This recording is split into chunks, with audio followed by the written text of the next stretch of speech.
Bingo. All right. Hi, you guys. Welcome to Tory Magoo 44. It's very bright in here, isn't it? I don't have the circle anymore. Now, let me see. Today it is the day before St. Patty's Day. So happy St. Patty's Day to all of you. To anyone who celebrates it, which is me, happy St. Patty's Day. Hey, hi, love it. Thank you for coming on. Happy St. Patty's Day a few minutes early. This is YouTube versus StreamYard. I'm just trying it because you guys said a bunch of people wanted it without the circle. So this is without the circle. It's an awful lot of stuff. I'm working on my room. Hey JB808. Hi. Thank you. Thank you. Hi Lisa Hughes. Thank you for coming on. Christian, hey. Hi. I'm happy to see you guys.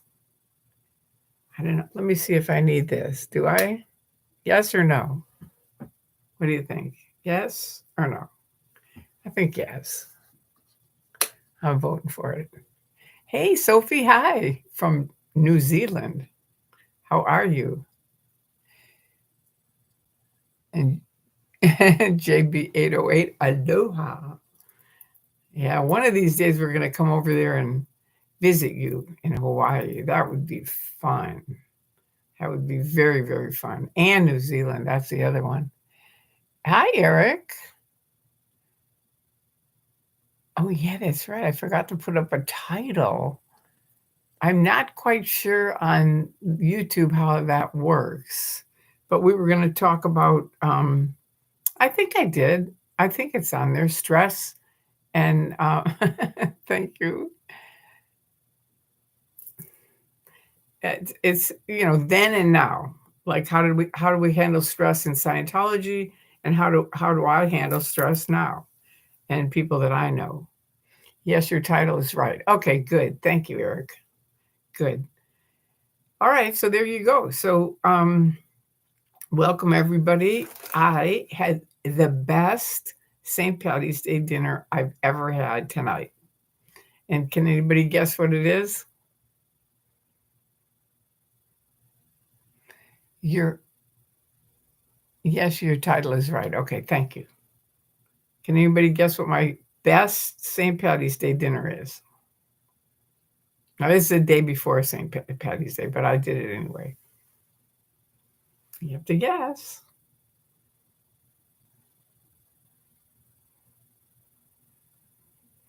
Nobody's guessing. All right. Corned beef and cabbage. Good one, JB808. That is the general special food of St. Patty's Day. Hi, Larry. I went with Spanky, and we went to a local restaurant that we like, and she had corned beef and cabbage, and I decided tonight I was going to treat myself. They had a special St. Patty's Day menu, and one of them was a sundae with mint and chocolate chip ice cream, or yeah, ice cream, 2 scoops of that, um,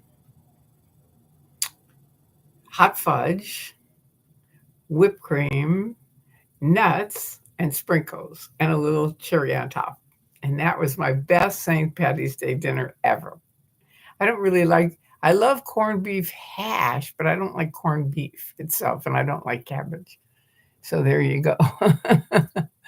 Potatoes, nope, and no steak. No, I don't eat steak. I already told you guys that I don't eat steak. A green Sunday. That's right. It was very green. This is my feeble attempt at green. I'll have a different green for tomorrow night. I'll probably do something tomorrow night. Did you have dessert for dinner? I did. I did. I just decided, you know what? Because I do Weight Watchers, and I've lost 100 pounds, and I've kept it off for almost 15 years in June. Well, yeah, in June it'll be 15 years. And so I kind of have learned about different things in restaurants. And surprisingly enough, like a big salad, is more points, which you kind of get so many points a day, and it's more points than a hamburger or a cheeseburger. And I thought, wow. Hey, thank you, Aaron. I appreciate that. JB, yes, I'm vegetarian, so I don't mind cabbage, but corned beef smells horrible. I think so too. It's funny because Harold, my ex-husband, used to always make corned beef and cabbage on St. Patty's Day. And I would come home from work and the house would just smell.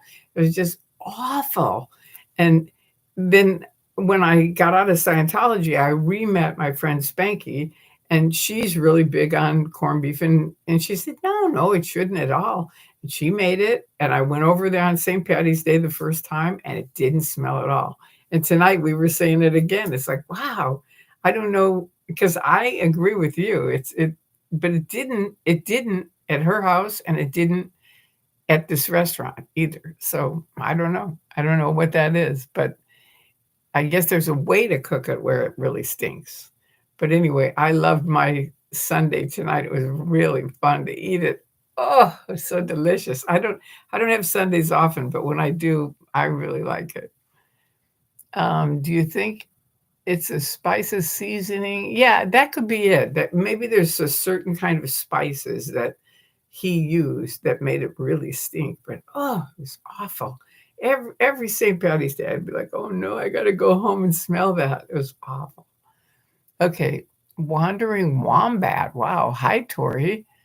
I almost didn't join your live. Wow. I do love your chats. The drama in the community lately is next level weird. Okay, I'm team Nora normally, but to be honest, it's getting old.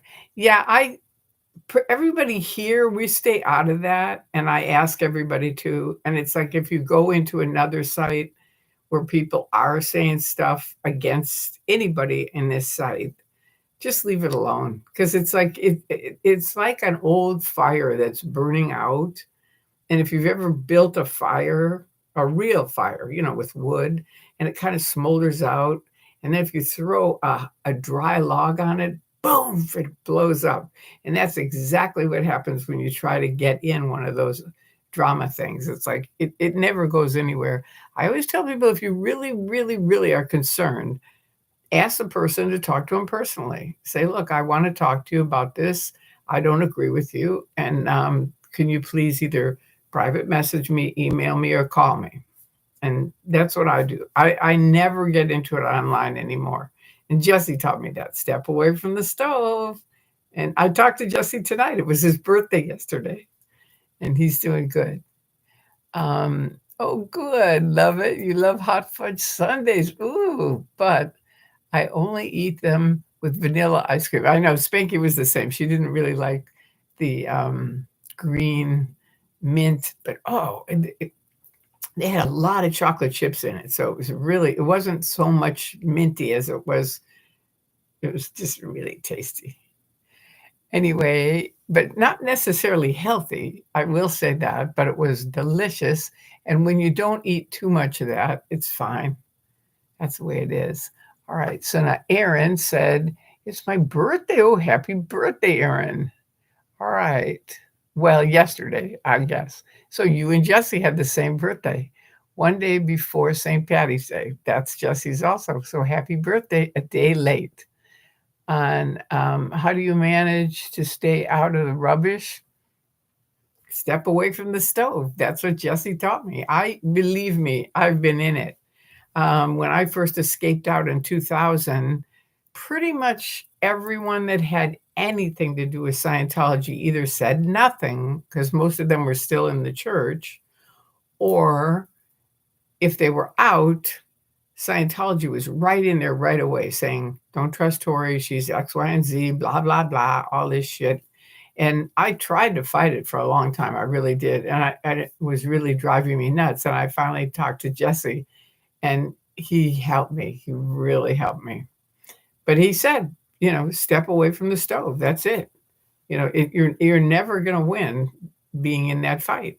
It's just not gonna happen, and you can't iron it out. They'll say lie, and you'll say the truth, and they'll say another lie, and then you'll say another truth, and it just goes on and on and on and on and on.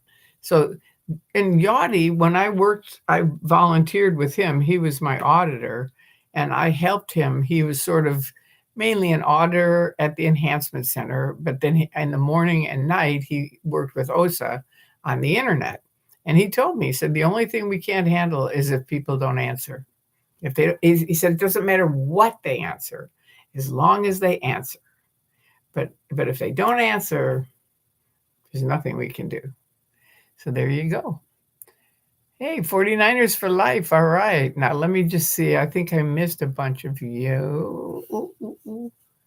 Now I gotta see. This is different. This is different than StreamYard. Shoot. Okay, here we go. Now I got it. Okay.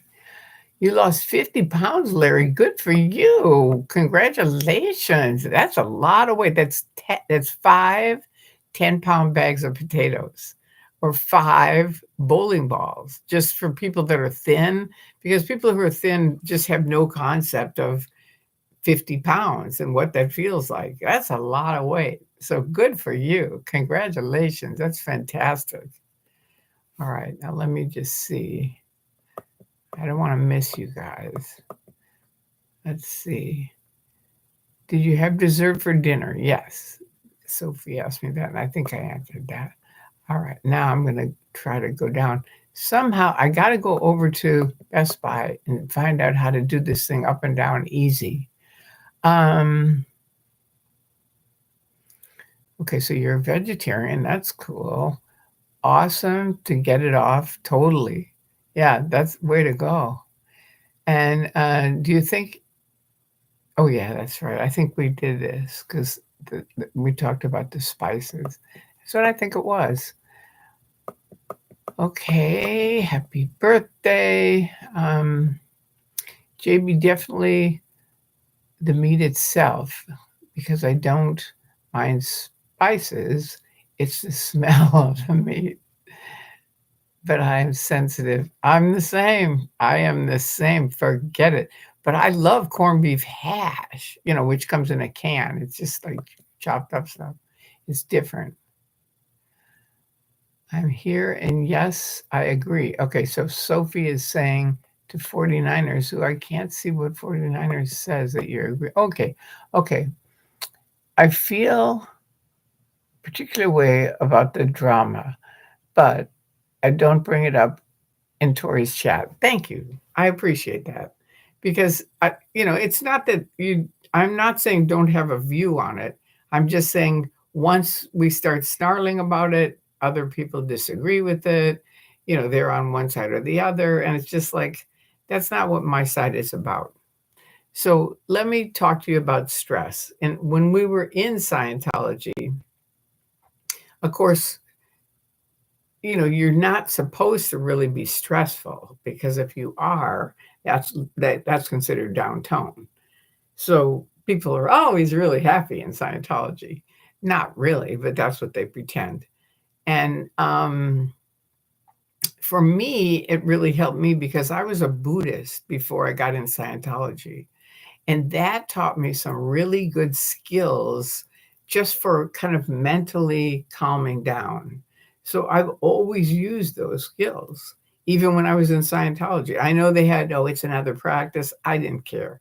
It's like I have epilepsy. I don't really have time for all your like, oh, you can't do this or you can't do that. It's like, you go over there and you play that game, because I'm not playing it. It doesn't work for me. So I had the thing. L. Ron Hubbard says, if it isn't true for you, it isn't true. And their whole thing of no medicine wasn't true for me. Once my mom helped me get back on the medicine, and then I haven't had seizures for 30 years. Thank God, because of my mom and my grandfather. I know my grandfather helped. He was a doctor, and I know he helped. All right, so now let's see. I'm not after the drama, just how Tori manages. Okay, well, I manage by not getting into it. I just don't. If I do have something where I really feel like I need to say it to someone, I'll call them up. You can ask Eric. I've talked to Eric a few times because, we had to set it up for him to do his interview. And so we've had some good conversations. And I like talking to people. I really do. I mean, I really, really like talking to people on the phone. So most people that I know, I've talked to them on the phone. And if they won't talk to me on the phone, I don't have time for them. I learned that early on because the Office of Special Affairs comes in all kinds of different hidden identities. And my thing to figure out, are they, not that this is true for everybody, because it's not. Some people just don't want to talk on the phone. But with OSA, I would say, let's talk on the phone. They would never call me, not ever. And I knew that because Yachty told me that. He said, no, I'll never call anybody, not ever. So there you go. So anyway, that's my thing, is like, talk to them one-on-one.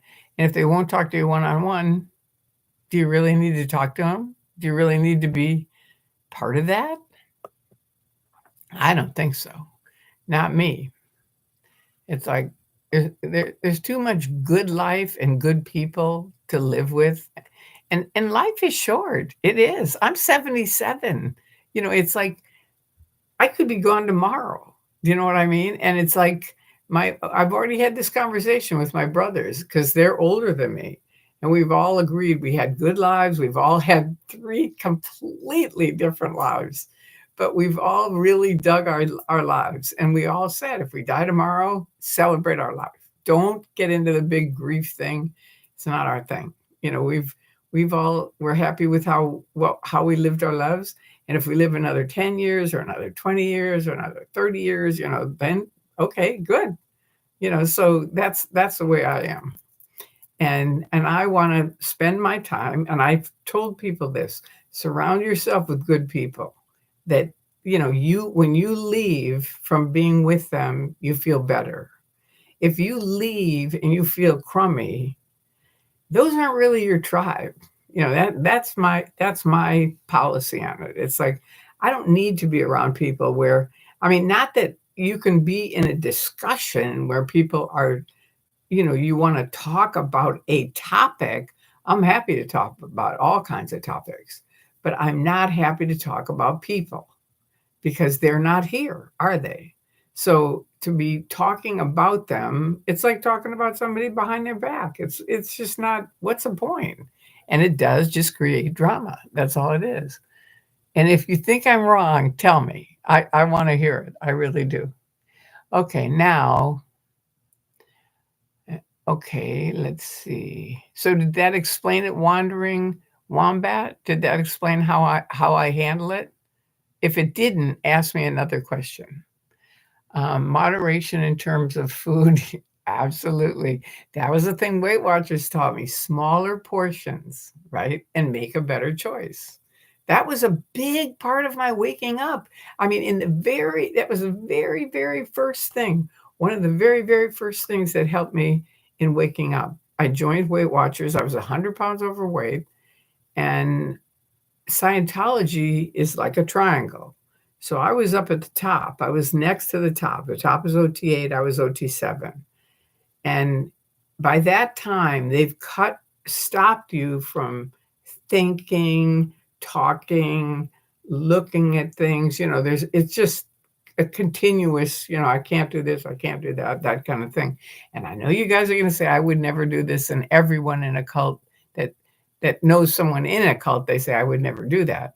But that's because you have the internet and all the information about it. But way back then, we didn't. We really didn't. So anyway, by the time I got out, I joined Weight Watchers. No, I was still in. And I joined Weight Watchers.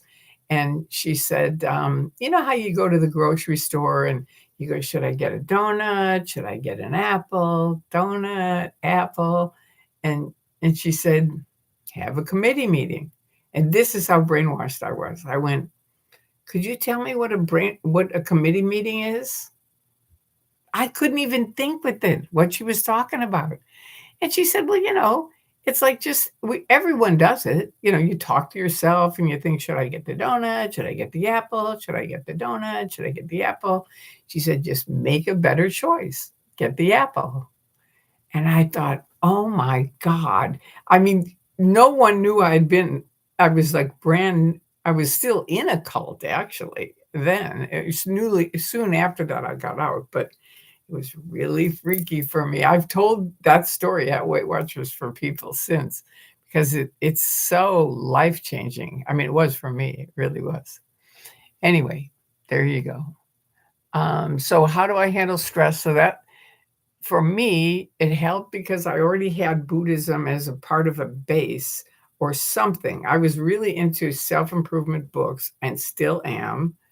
And I told you like there's two that I really love and I keep them right next to my bed. One is called Blink, yeah, which is about your first instincts, and your first instincts are right. And if I'd followed my first instinct, if I'd read Blink, I would have never joined Scientology, not ever, because my first instinct was this guy looks like Hitler, the Sea Org looked like a bunch of Nazis, and they're super organized, and I was a hippie, so I would have walked away, and that would have been that. But I hadn't read Blink. And so I kept thinking, I met the people and I liked them and I thought, okay, well, and the guy said, "Oh, we don't care about all those pictures of Hubbard, that we're not into that." And I said, "Well, what about those people marching around in those uniforms?" And he said, "Oh, that's the Sea Org. That's not us." He said, "What are you here for?" And I said, "I want to be an auditor." And he said, "That's what we do. That's what all these people outside of ASHO, that's what we're doing." This was on Temple Street in the old days in 1969, before some of you were even born or even a thought. And he said, "Let's go meet the auditors. You'll see." And I met him, and I remember to this day, and I always tell it in case even anybody knew. I know a lot of you have heard this, but I remember the second I turned off my critical thinking, and I thought, I don't care what these people do. I want to be one of them. And that was it. I was in. That was it. Nobody recruited me. I didn't have the personality test, any of that stuff. I read a couple of chapters of Dianetics, quit college, hitchhiked from Chicago to ASHO in LA, and talked to my friend and joined Scientology. That was it. But that's why I say you got to be really careful about it because the people can be really, they're nice people, a lot of them. And it seems like, well, these guys are pretty cool. And they are. The difference is the organization is not. And they are there for your money, and that's it. Hubbard said in 49, you want to make money, start a religion. Boom. Okay, so Larry, glad you're here. Me too. Tori, you're not wrong. Okay, thank you, Larry. Larry, yep.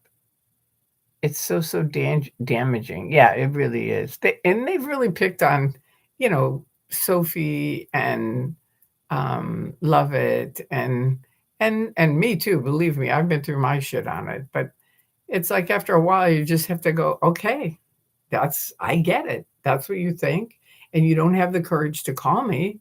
So, why am I worrying about it? To me, if someone really had an upset with me, they would have the courage to call me. That if they're on my list where I want to give a shit about them, they better call me up and say, "You know what? I always tell people, I don't care. Walk up to me and say, I hate you. You are a witch."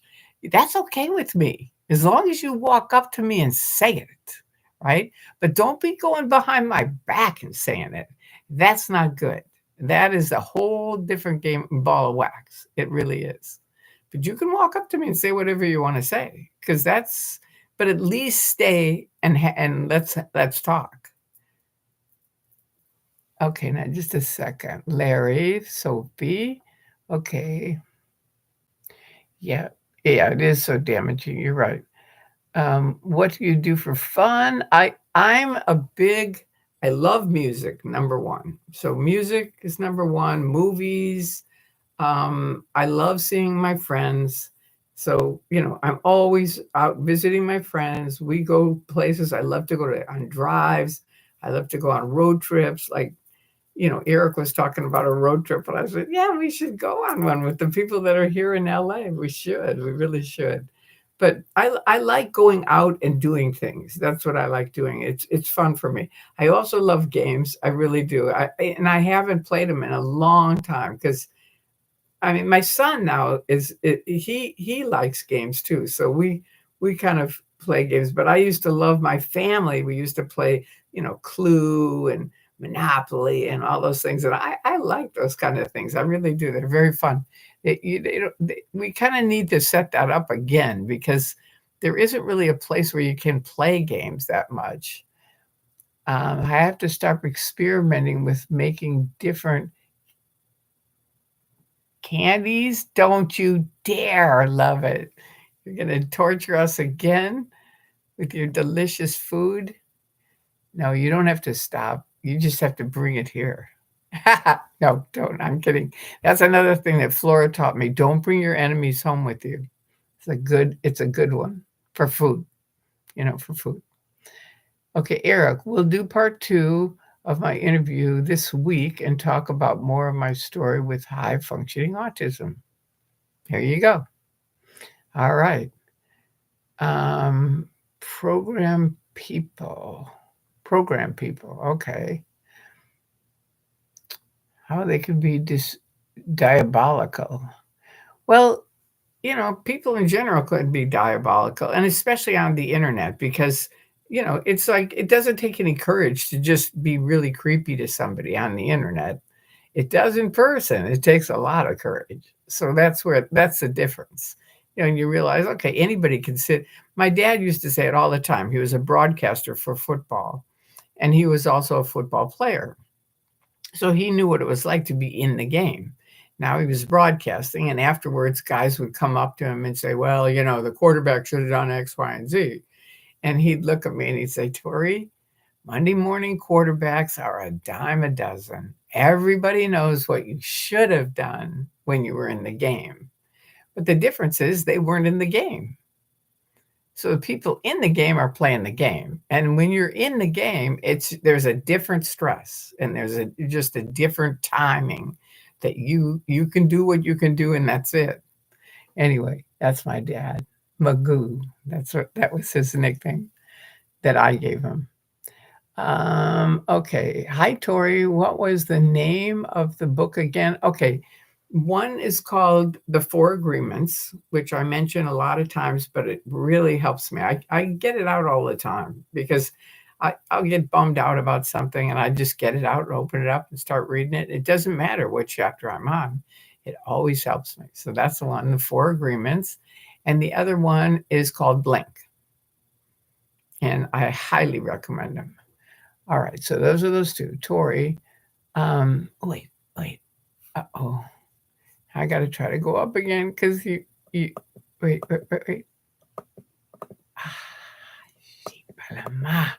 Damn it. I don't get it. Why this thing is so difficult. All right.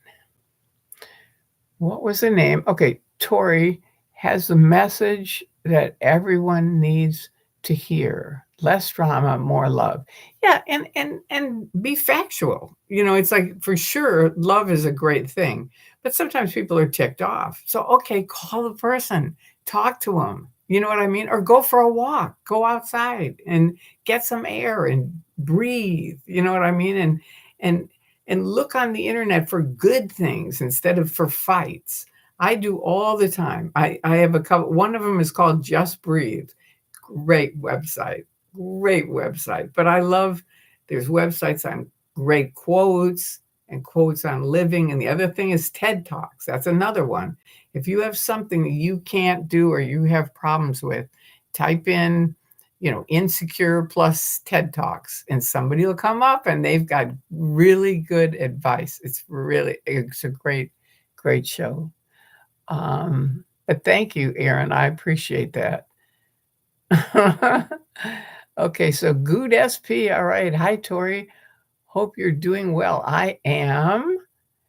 I shopped at Big Blue on Saturday and noticed all the planters are gone. Oh, good.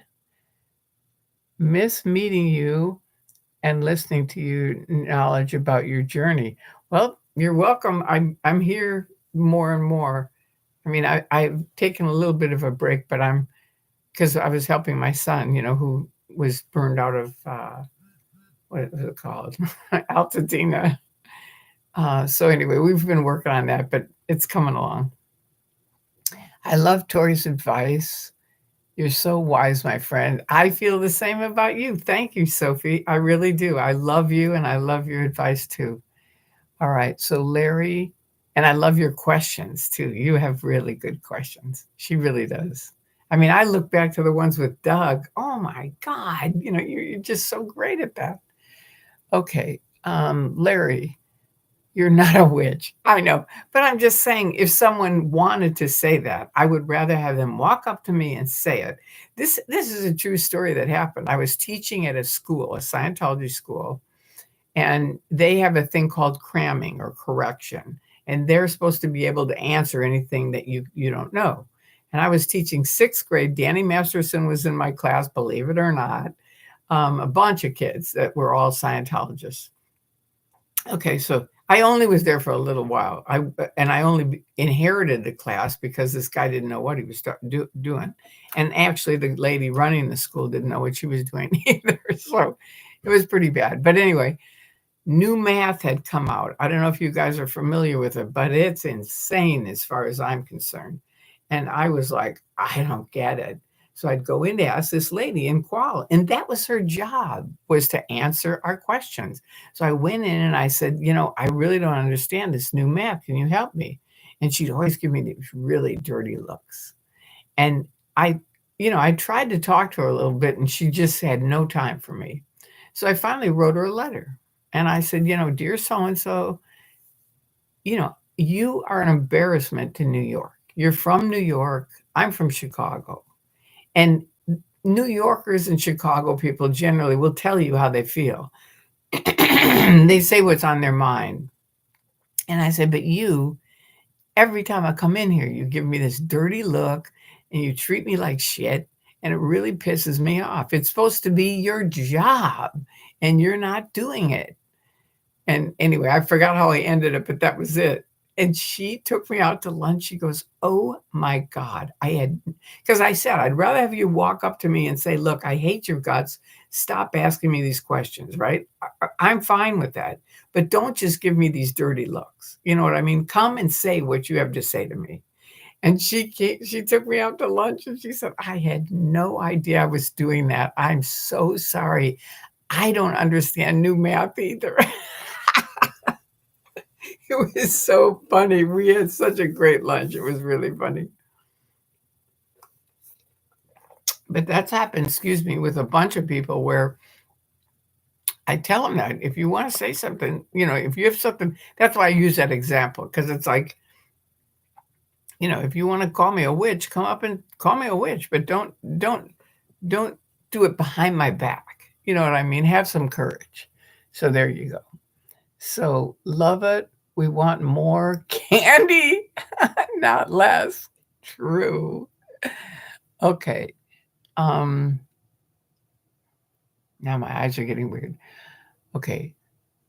LOL, a dime a dozen. That's my dad. He said Monday morning quarterbacks are a dime a dozen. And think about it. A lot of these people in this drama stuff, are they Monday morning quarterbacks? Pretty much.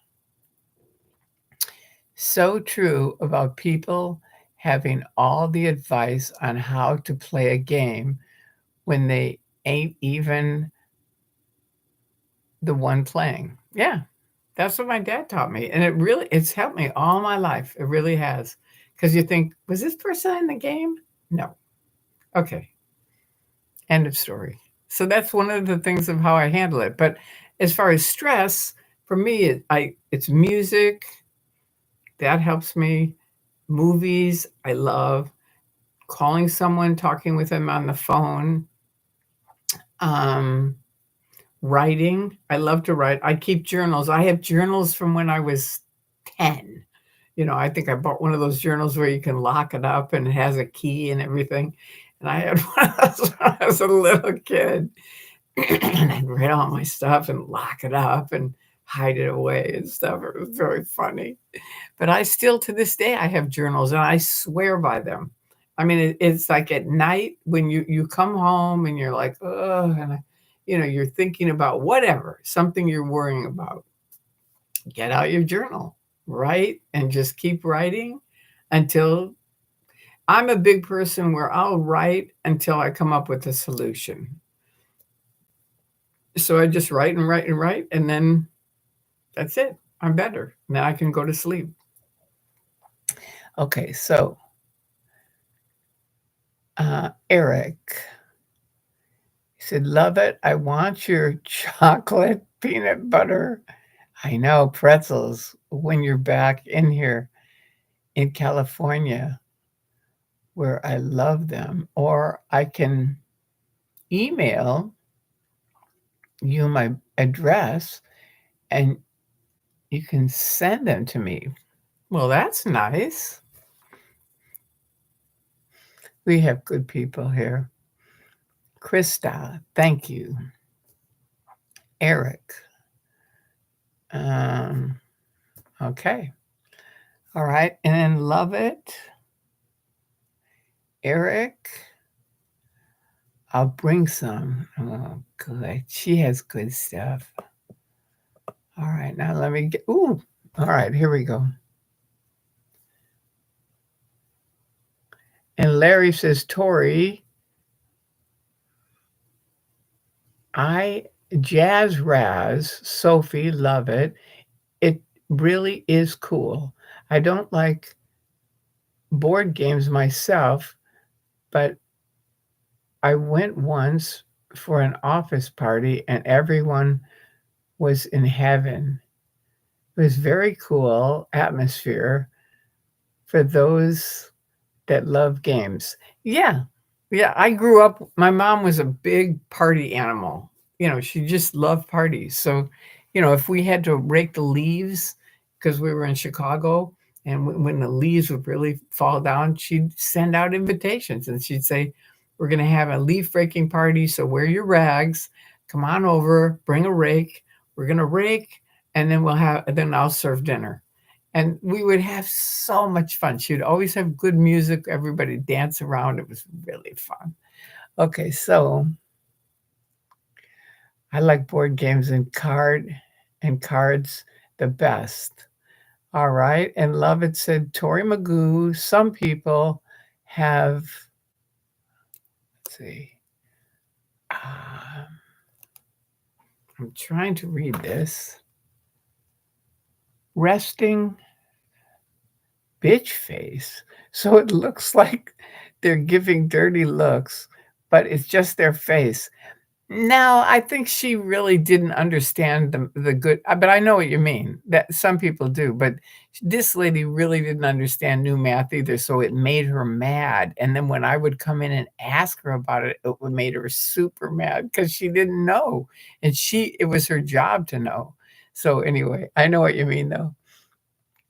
Aaron, maybe a good witch, like the one in the Wizard of Oz. Ah, I could put on my thing and be the good witch. Dun dun dun dun. Dun dun dun dun. All right, there you go. I gotta take off my clip. There. Oop. There you go. The good witch. All right. So thank you. Thank you, Sophie. With your permission, Tori can give me your number. Okay. Yeah. So this is for Eric. So Eric, if that's okay, I'll give Lovett your number. Okay. Now let's see, Eric, Lovett, or she can give me yours and send it to me. Okay. I'll give her, I don't know, whatever you guys want. I'll work it out. We'll work it out. We'll get you in touch. Miss Sunrise Dawn. Okay, love you all. I'll catch the rest on replay. Okay. Thank you for stopping in. And Sophie says, "Have a lovely evening, Miss Sunshine." Yeah, definitely. And make sure for everyone that you're subscribed and you hit the like button if you haven't. Do well, Miss Sunshine Dawn. Yeah. All right. And I think it's Jazz Raz. Oh no, Tori, you accidentally skipped over my comment. Oh, here. Yeah, do it again. Let's do it again. Okay, here it is. If you like board games, there's a bar in Burbank called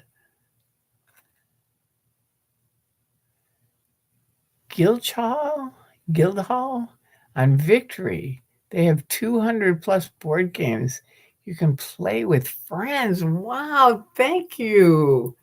Oh, can you send it to me? And um, you can either do. Oh yeah, this doesn't have the thing where you can send it. Can you send it? It's just my name. It's Tory, not I. Tory, Tory-Christman, like Christman, 44 at gmail.com. Can you send me the name of that? And if you're around here, maybe we can go together. Jazz Raz. And see, I like meeting people. I do. We should have a Tory meetup at that bar. Yeah, that'd be really fun. It would. I'd like to meet more people. It would. Okay, now. Aha, moose on the loose. Hello. I gotta take. I gotta take. Sorry about my a nap. Okay, love you, Tori. Keep rocking. Thank you, Moose on the Loose. Keep coming here. I miss seeing you. So keep coming here. But have a good nap. Okay, and then happy napping, Moose on the Loose. All right, and then Sophie says, have a feeling Tori's uh I don't know. I don't know. I'm not really good at anything really. But I like to have fun. I do. And I'm the one that I'm not good at is card games unless they're pretty easy. If they're easy, then I'm like I love checkers, but I'm really bad at chess. And my son bought me a chess game, and we both like it, but we love checkers. It's just fun. It's easier and it's just more fun. I don't know. I like games, and I love basketball and I love baseball, and I can play both of them. I don't know if I can anymore, but I know I can still dunk a basketball because I did it with the Sea Org when I was in Scientology. They were on the roof of that hotel that you see at the end of L. Ron Hubbard Way. It used to be a Sea Org birthing building, and I was parked in there. And I went up on. I think my car was on the roof, so I went up on the roof, and they were there playing basketball. And I said, "Hey, give me the ball." And they said, "You?" And I said, "Yeah." And they said, "Okay." And they gave me the ball, and I can do it from behind because we used to play basketball all the time at my house, all kinds of games. But ready? And it just went boink right in. And they were like, "Oh my God." And I was like, "Right on." My OT abilities. No, not at all. It's just from my dad teaching us. I got to take a nap. Okay, so you're taking a nap. Soapy, that would be fun if we did that. I love the tiara, Tori. Thank you, Soapy. A group sent me that were friends with Jay, and then I never got to thank them because everything broke up. But I think it's really sweet that they sent it to me. Um, okay. Oh, thank you, love it. Thank you. All right. Jazz Raz, thank you, love it. All right. Aaron G, I'm terrible at Scrabble. Any other game I'm in. Yeah, I'm kind of the same. I'm not that great at Scrabble either, but other ones I am, and I'm willing to play, and if I'm not good at it, that's okay. Except for this one game that I used to have this boyfriend, and his family wanted to play this one game, and I was just awful at it. I mean, it was awful, and they were really it was really a creepy family. Thank God I got out of there.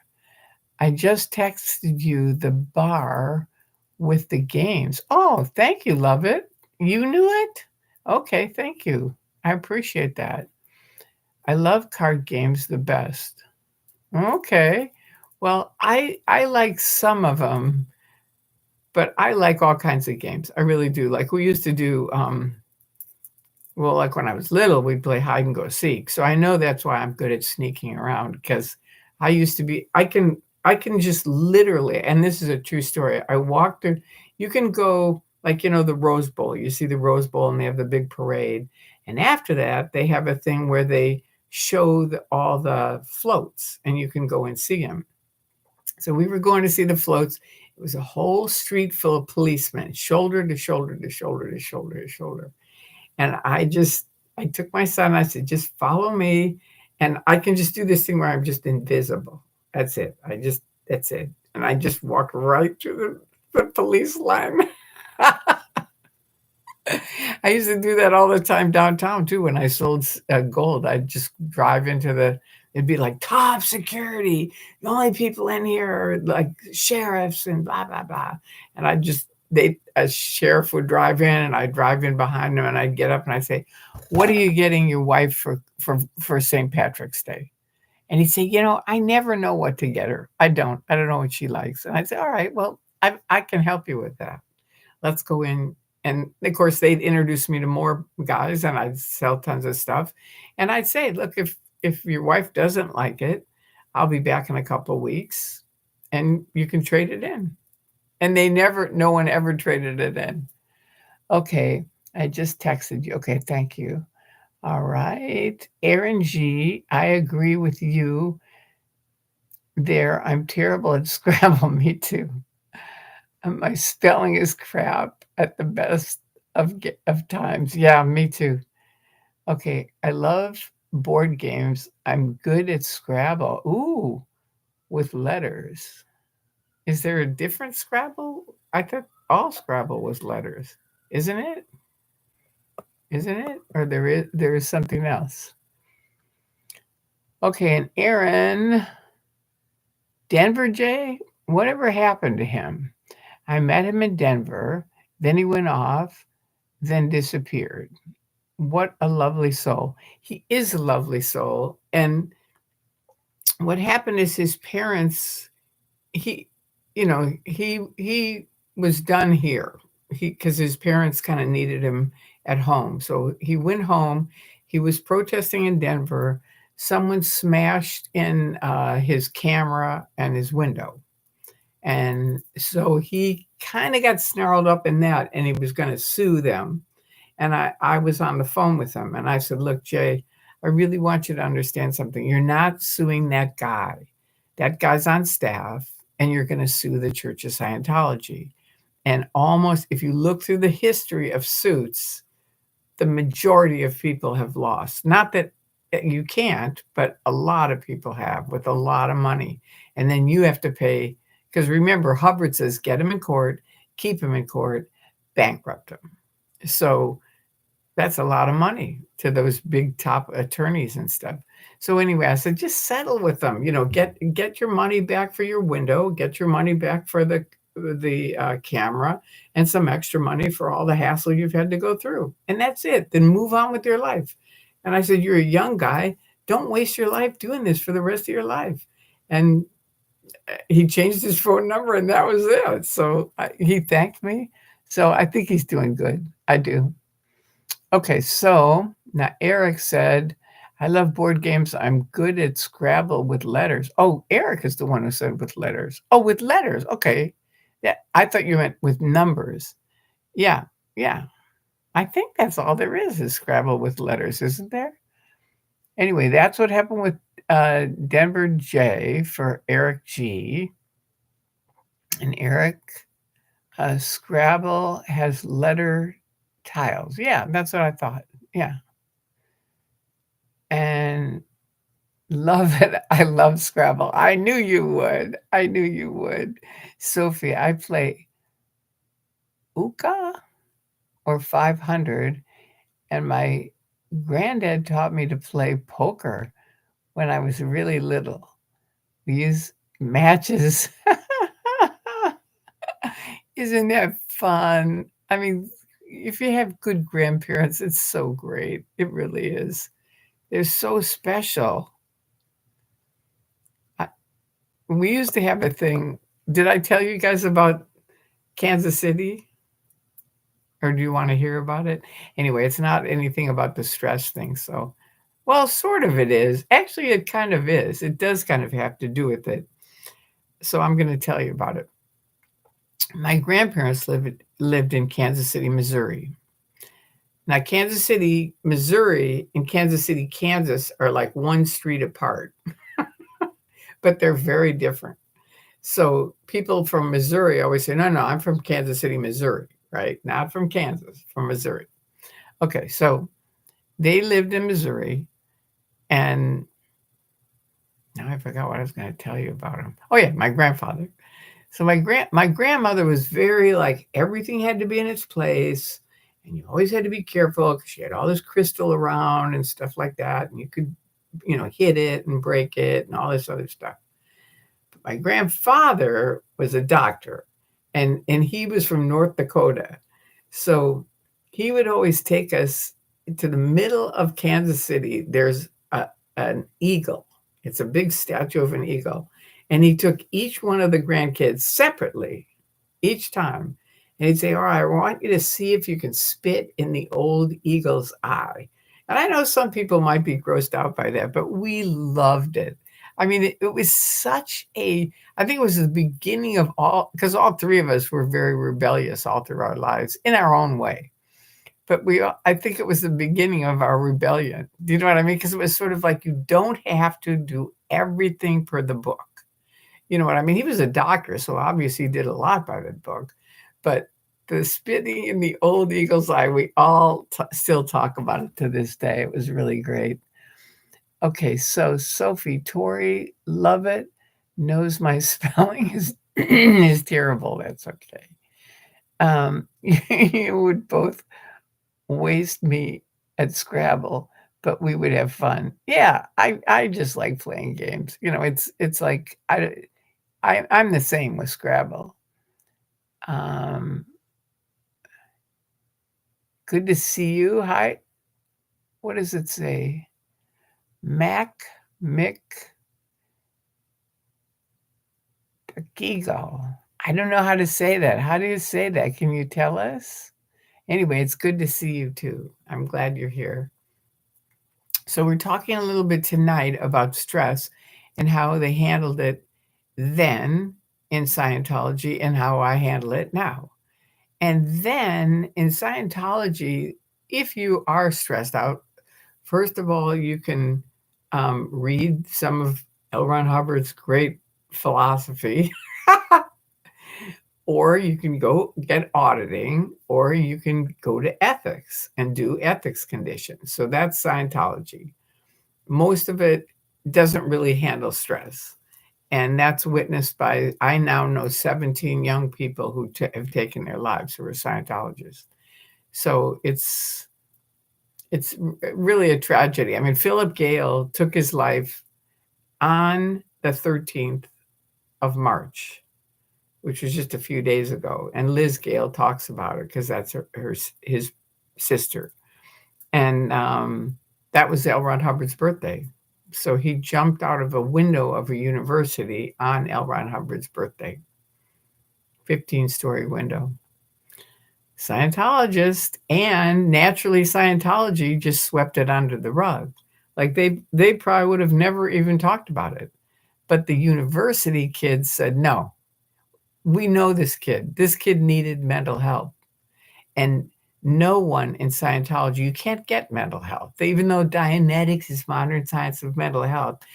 No, you mentioned therapy, anything. If it isn't Scientology or Dianetics, you're out. You can't do anything else.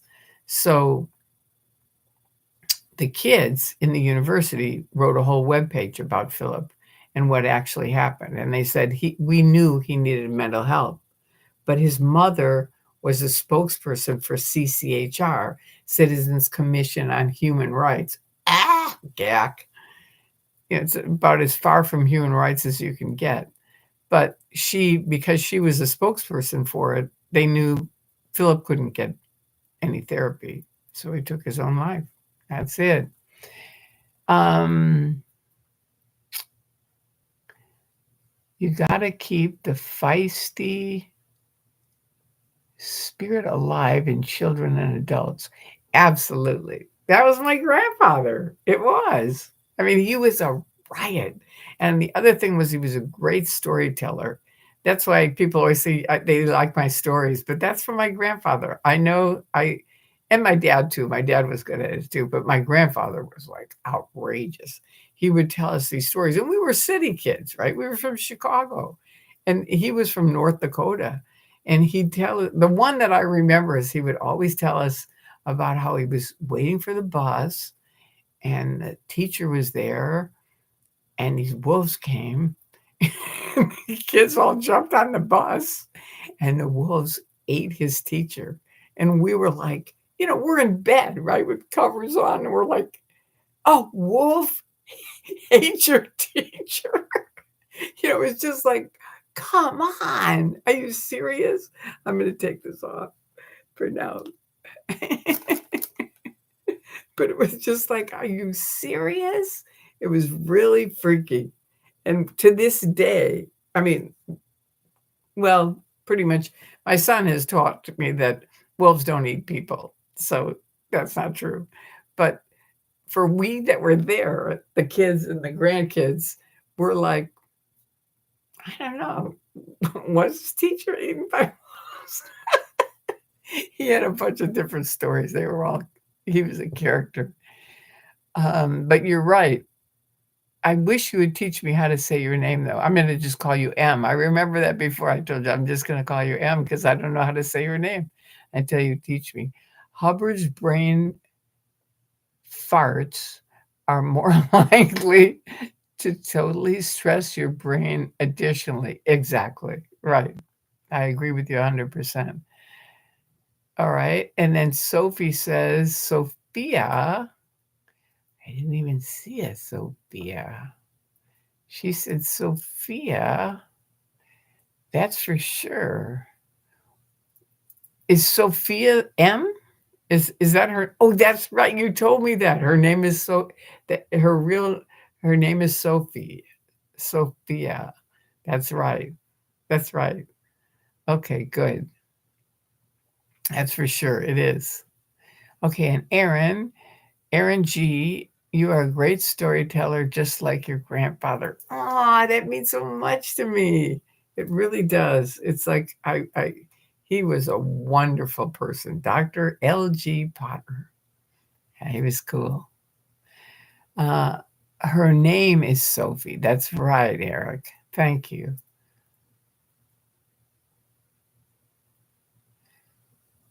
Okay, so M is Sophie. Forgive me for forgetting, but if you've been here long, you know that I'm not good with names for a little while. Okay, thank you, love it. Yeah, I got it. I got it now. She's Sophie. So now we've got two Sophies.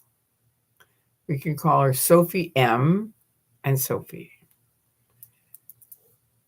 But Sophie, that's a long name for a nickname. You should cut it down to something else that's easier to pronounce. Okay, now wait, hang on. I'm bad with names too. Yeah. I'm awful with names and numbers. Both of them are just like, forget it. But somebody sent me this. My little guy. All right. So, yes, what Levitt said, when you see the long German word, oh, it's Sophia. That's right, it's a German word. My son is big on Germany. He had a girlfriend in Germany for a while, went kind of back and forth. Can you tell us a story about when you first started questioning about being in Scientology? Well, if you know my story at all, I have epilepsy. So when I first got in, right away, I think it was right away. It wasn't like right away, but I joined the Sea Org. Pretty sure I joined in 69. And by I think 71, I joined the Sea Org. And I was they they have like some EPF training, that you have to do, and then you're out on a ship. So I was out on this really old ship in LA Harbor, and I ran out of my medicine, the prescription, finish. And so I went to whoever was the senior, and I said, "Look, I have to get, my prescription. I have to get it refilled. I have epilepsy. I have to take this medicine." And he said, "Well, we're going to send you to the MLO." And I said, "What's that?" And he said, "The medical liaison officer." And I said, "Okay." So I go downstairs, now I'm down these stairs and on the ship, and it's this 18-year-old kid, and he's like, "Well, we're the top 10% of the CO of the planet, and we don't take medicine. So we're going to get you on Dianetics and vitamins, and that'll get you off of your medicine." And I said, "Really?" And he said, "Oh, yeah, definitely." And so I believed him. I was only 22, and I just was kind of already in their Scientology Truman Show, and I was like, "All right, I'll go along with it." And so that was kind of like the beginning of my waking up, believe it or not, in 72, because it didn't work for me, right? I started having seizures, and when I'd have a seizure, I'd come out of it. I'd be unconscious, and I'd come out of it, and they'd be like, "You're not being responsible enough." And I'm like, "What?" It was just like, "What are you talking about?" And so they sent me to ethics, and they said, "Okay, you're PTS, you're a potential trouble source."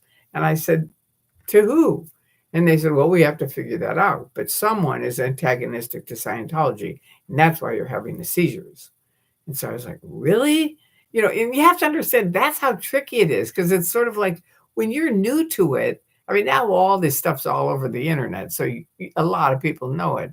But back then, we didn't. And I was like, "Really?"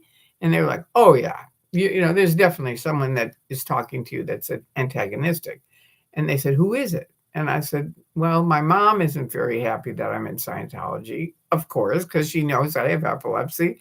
And she'd already, her friends had sent her articles about Hubbard and stuff like that. So she was pretty antagonistic."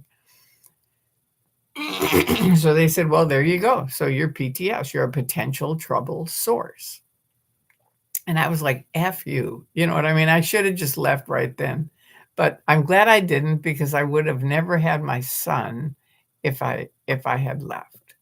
So I'm glad I didn't. But it was um that was the very beginning of it. And then it was like many, many, many, many, many, many things. I mean, I was in it for 30 years. So I kept trying to make it work for me.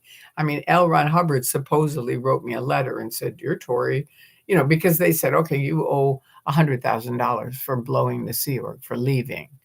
And I said, "Okay, let's get something straight here. I did not blow the Sea Org. You broke your contract. So if you really want to," this is in 1972. I'm 22 years old. And I said, or 23 or 4 by then. And I said, "If you really want to, I could take you to court and sue you because you broke your contract. I have a contract with you for 1 billion years, and you broke it because I take medicine." So it was like, I was pretty feisty way back then. Do you see what I mean? It was like, whoa. So anyway, it was one of those things where it just all the time, because every time oh yeah, that's right. They said I owed the $100,000. So I wrote to L. Ron Hubbard and I said, "Look, I have this condition, blah, blah, blah. I'm taking medicine. I have to get off of it because of Scientology. but they're trying to say I owe you $100,000, and that's not right. And he wrote back and he said, yeah. And I don't know, it's probably somebody else who worked for him, but they wrote back and said, yeah, you're right. You don't owe $100,000. You owe $100 for staff status 1 and 2, which were the two little training courses I did to be in the Sea Org. So that was the beginning of me going. His thing was, you've got to handle epilepsy. So get on, start getting auditing in the HGC, which means it's professional auditing, which before that, I was just co-auditing, like you'd audit me, I'd audit you. And that was fine with me. But now I was supposed to get it in the HGC, meaning you have to pay for it. And then we'll see you up the line. So you can come back in the Sea Org, when after you've handled epilepsy. So and the ironic thing is Hubbard has a policy that says you will never get auditing wins or case gain or be better if you were auditing over a present time problem, meaning epilepsy, I think we can agree, is a present time problem, right? It's something that now affects me forever. But ironically, he was like, handle it, and then you can come back in the Sea Org. So forever, I was trying to handle epilepsy to get back in the Sea Org. And luckily, I never did, because, I mean, I would have been happy if I could have, but it doesn't work. So there you go. And it took me 30 years to figure that out. But there was no internet, remember. So I didn't have me talking to you. There was no one like that. And you couldn't go talk to someone like that. There were people that left, but if you went and talked to them, you were declared suppressive.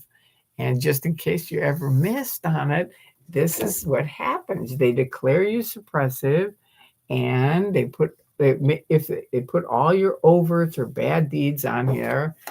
And because I'd already told everybody all my bad deeds, they made up a whole bunch of stuff about me, because I told just about everybody that knew me all my stuff that I thought was bad.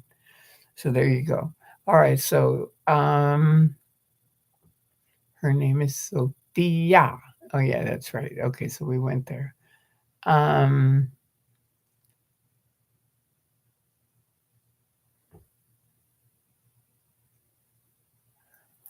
Okay, thank you. Okay, there's a story. Okay, hey, Tori, listening as I pack my suitcase. Wow, new name. Leaving, sunny Thailand and heading back to the UK in the morning. Did you meet my brother? Did you were going to meet him, right? I think it was you. One of the babes didn't survive. Unfortunately. Lots of snow. Oh, so for the 3 little birdies, the eagles, the baby eagles. So now there's 2. Well, at least there's 2. That's better than none. They've been trying on this for a long time to make some new babies. So that's good. Okay, so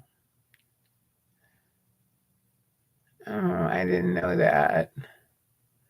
A billion years. I know. Unbelievable. Have you written a book? If not, you should. I know, Aaron. Everyone has told me that for 24 years. And I started, and then but now my other brother, I've been telling him forever he needs to write a book, because he's traveled all over the world for his whole life. And I said, you got to write a book. And he was the same as me. He's like, I'm not a writer. But now you can go with ChatGPT, and apparently there's something where you can just tell it to them. You tell it to them, and they put it in writing form. So I might do it. He said it's really fun. Question: do you believe the protesters have some impact? Do you believe they listen? I definitely believe they have an impact. Yes. I don't recommend yelling, because I was in Scientology and they sent me out to handle the critics, and they were all screaming at me. And I would basically put up what I call a plexiglass, which is just like plastic. And So it would just bounce off. I would never hear them. I would never hear what they said. The first guy that I heard was a guy who came up to me and he said, "Can I ask you a question?" And he asked me very nicely and he was really interested. And I said, "Yeah, sure." And he said, "If you're free, why can't you read certain books?" Which you can't. Back then there were 3 books that were out and they were totally not allowed. And I said, "Oh, I can read whatever I want. I just don't want to read those books." And he said, "Okay." And he went away and then he came back and he goes, "Can I just ask you again?" And I said, "Yeah." And he goes, "If you're free, why can't you read those books?" And he just kept asking me over and over, and I never forgot it. I never did. It really made a dent. I was the only person of all those people screaming at me. He was the only person that made a dent. And I came home and I had a thing with these Dalmatians. It was a little, thing on my wall, and it had all these black and white Dalmatians, and one had a pink collar, and it said "Dare to be different" in pink. And I laid in bed and I thought, you know what? I'm about as different as a rock. And that was another big waking up call for me. Bad deeds. No, wait, what happened, Larry? What are you talking about? Bad deeds. L. Ron Hubbard was a weirdo. You think? Do they listen to who? Okay, so no, wait. I missed this. Okay, wait. New name. All right. Tori. I can't say Sophie's long M name. I know, me neither. And she's saying hi, new name. Okay. And Jazz Raz, what babies? Oh yeah, I know. I think it's the little eagles. There were 3 of them and now there's 2. Larry's like L. Ron Hubbard. I agree. A billion years. Okay, I already answered that. From 1947 to 72, you were 25. Okay. I was 25. All right. I'm bad at math. So thank you, Eric. Okay. Question. Do you believe the protesters? Okay. I answered that. So I do. It's interesting. I know they do because people have written me and said, and my favorite story on protesting was anonymous. They were all down L. Ron Hubbard Way. They're all wearing their masks with, the all black and their anonymous mask. And I think I have one over there. Oh, I see the little squirrel is in front of it. Anyway, they were really big on having fun. So they'd bring cake and music and dancing, and that was their thing. Let's show them a good time, right? As well as protesting. They had all kinds of protest signs and stuff like that. But the protest signs were their message. And then they would show just having a good time. So now this mother calls me. I come home at night and the phone rings and I pick it up and this lady's crying. And I say, what's going on? And she goes, my daughter's on staff at LA Org, and I've been trying to get her out of Scientology for years, and nothing worked.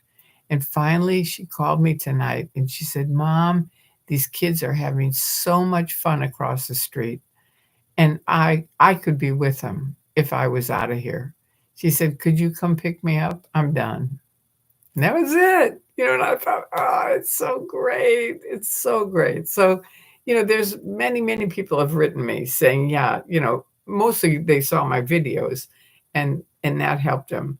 But I know tons of people who've also talked to people. They used to be able to talk to people. That's why they're all shut in now, because they won't let people talk to you because they're afraid they'll wake up. So, but with the internet the way it is, who knows? I'm sure there's people that are lurking tonight that are in the Church of Scientology, and they're kind of thinking, I don't know. I mean, the people. See, the tricky thing is the people are good people. A lot of the people that are in Scientology are good people, And so you kind of stay because of the people, not because of Scientology or the management or anything else. You stay because of your friends and your family. And if you leave, you're going to be declared suppressive like me. I lost my husband overnight, 26 years, whoosh, done. Every friend, whoosh. But as Andrea said to me, what kind of friends could those be if they're going to leave you because you change your mind? And that was the final crack in my Scientology Truman Show. It was just like, bam, it just all blew apart because I realized he's right. They're not my friends. How could they possibly be my friends if they're going to disconnect from me just because I changed my mind? See, and he put that in my head. It really helped. Okay, so yes, I think protesting helps. Screaming, I do not. I'm very anti-screaming because you go back in and Osa goes, well, do you really want to join those people? And you kind of go, no, not really. And it just I never heard them because I didn't want to because they were just too mean. And B, it wasn't anything fun. Do you see what I mean? It was just like yucky. So I'm not for screaming and putting people down and making fun of them or stuff like that. I'm not even for Xenu because most Xenus out there, they know it. And I'm sure they've pretty much educated them somehow, not on what really it is on OT3, and you could talk to a Scientologist if they would about OT3 and what do you think it is?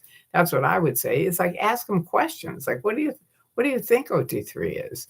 And find out what it is. They don't know because most of them haven't done it. No Sea Org have done this clear up to OT3. None. Not at all. And a lot of public haven't either. You figure it's a triangle, and 3/4 of Scientology are in the lower part of the bridge, or if not way down here. They don't know hardly anything. So I do think it helps. Bad deeds. Larry, you said bad deeds. Okay. I don't know what you mean, bad deeds. That's not like a full sentence. It helps me if you do the full sentence, what you're talking about. Sophia says the infamous goldenrod. Yes, ma'am. Ooh, ooh, ooh, ooh, ooh, ooh.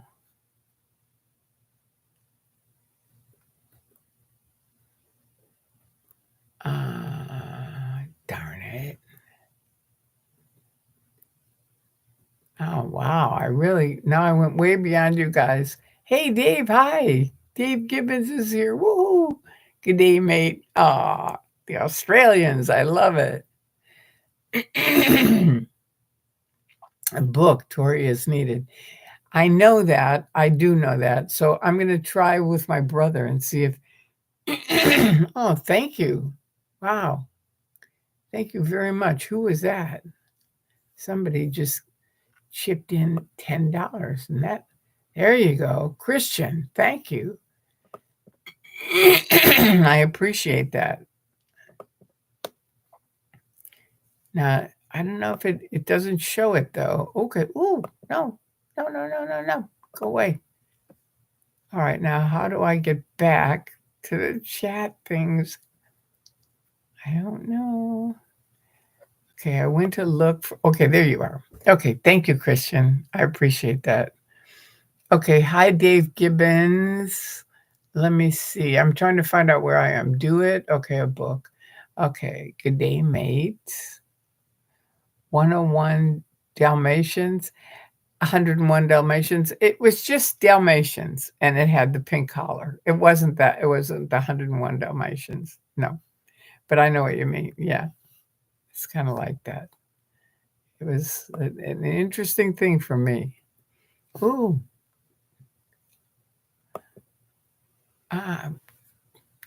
Come on. All right. I agree with Tori. I don't think screaming or swearing at cult members is an effective form of protest. You just have to think about yourself. If somebody's ever screamed at you, did it help you? Did you want to talk to them more? Generally, no, not really. Not only does it reinforce their beliefs that the outside world is hostile to them, but it also diminishes the message of the protest because the look abusive or aggressive. Yeah, that's right, Sophie. Yeah, because see, they kind of lump it together. Like, let's say one person is out there just screaming their lungs out and saying kind of nasty things. Well, when what they say to everyone is, "See that? Hear that guy? That's the critics. That's what they do. That's how all of them are." And you're like, really? Because I mean, I knew it because they sent me out to handle them, so I knew who was what. But most of the people are inside and they don't know it all. But they lie and say that to them. Things can get lost in the translation and a chat. Okay. Did something get lost? Love it. If it did, let me know. When I was still in, I saw Tori's video called The Wall of OTs. Tori was happier and saner than any of the OTs trying to shut her down. Thank you, Dave. Yeah. Yeah, it was kind of it's interesting when like Dave knows, it's like the people are the glue that keep people in Scientology. I really think. Because A, you don't want to lose your friends, B, you don't want to lose your family, and you like the people. That's just the way it is. Now, a lot of you don't get to meet those people. Well, you're getting to meet them like here I am, Dave. Some of the people that we're in, I think it helps to tell people if you were in, so they know, you know, if you were in. But some of the people that were in, are not exactly doing real great these days. So that's why I think I try to keep my channel just on a subject, like this is on stress and how to handle stress in Scientology or out of it. I still think for me, music, movies, reading books is really great for stress, walking, exercise, being with your friends and family, talking to people on the phone, all those things for me really help me with stress. If you guys have any suggestions, let me know. Thanks for supporting Tory-Christman. Yeah, exactly. Dave, that's awesome. I love that Tori has helped you and that you are out and free from that mind prison. He's not only out, he's helped tons of people get out. He is a big help in the community. But thank you, Sophie, for saying that. And Larry says, okay. Thank you for the heart, Dave. Christian, yeah, that's very cool. Oh, thanks. I won't say who. LOL. I don't even know what you're talking about. So I need you to make the sentence, whatever it is. Otherwise, I don't know what you're talking about. Love it. Tori's Wall of OT's video. Oh, part 1. Okay, thank you. Love it. And the Wall of OT's part 2. That was an interesting thing. That was right when I got out. And I was sitting in Greg Barnes's house. He was out. He was OT 8, I think, or OT 7. And his wife was the same. And so it was me, Greg, his wife, and Peter Alexander, who was OT 8, and Mark Bunker was there. And we were all sharing stories because when you're in the Truman Show, the Scientology Truman Show, you all think the bridge to total freedom is the same for everyone. I mean, obviously, you have individual things that happen to you, but you think the technology is exactly the same because that's what they promote. But it isn't. And we were sitting in the living room, and each of us had different things that happened on OT7 that I never had that, but I had that, but I didn't, but I had this. And I said, Bunker, you got to turn on the camera. We got to take a video of this. And we did. And that's the OTs speaking freely. I mean, we were just, I mean, it's shocking I mean, if it's shocking, it wouldn't be for most of you who haven't been in, but for people that are in and you think it's a standard technology that is the same for everyone, to hear this OT speaking freely, it's like, what a zoo. It's like, so I'm glad, Dave, that helped you. I really am. Tori, I also think to scream and hurt, abuse at people who are actually victims is really nasty and cruel, especially when we love people like you who were once in. Thank you, Sophie. I agree. I mean, it's just it doesn't work. That's all there is to it. Just think of people who've come up to you and screamed at you. Did you ever go, "Oh, I never thought of that"? Okay, mini golf. Okay, Larry, still not a full sentence. I don't know what you're saying. Great point, Sophie. Pickleball, bowling. Oh, I see you're saying about different things that are fun. I love mini golf, miniature golf. I love that. I haven't tried pickleball yet, but I love ping pong. I'm a big ping pong person. Bowling, I like. That's fun too. Do you live in this area? Because I'm trying to collect some people that are in the area. Um, I wish more saw it the way I think people forget that.